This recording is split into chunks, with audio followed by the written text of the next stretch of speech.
iyamamazabikorwa ni gahunda tugira buri mwaka, wenda twahindura uburyo twabikora, ntabwo dushaka kwicara ngo tujye mu bintu birahagije, niyo mpamvu tugomba kubikora. Icyo tugamije rero kugira ngo nta kivugijwe nibyo nakongeraho n'iby'imibare, ni uko twifuza yuko tuzaha serivisi abantu benshi.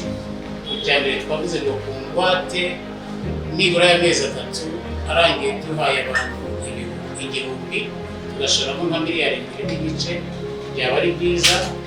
Ubundi buri munyarwanda wese utuye kino gihugu afite uburenganzira bw'ibyo agasaba serivisi nziza.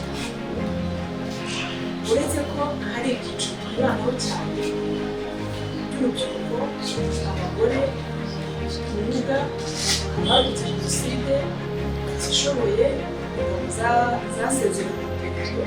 Ibyo byiciro n'abakozi bahagaritswe n'amafaranga. Ibyo byiciro byihariye twibanaho, ariko n'abagabo bakazi, n'abagabo muri rusange, twese turabaganga, yewe n'abanyamahanga bashobora kwanga imirimo bakaba abanyarwandakazi nabo bafite inshingano.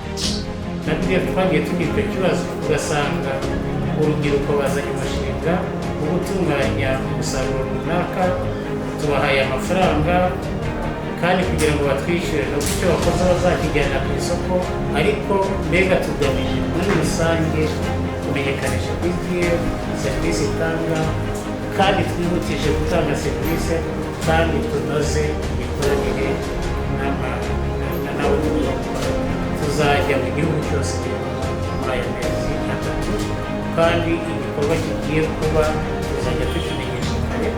Niyo mpamvu twasabye ubufatanye n'itangazamakuru mu byiciro byanyu byose, ari televiziyo, ari amaradiyo, ari abandika, ari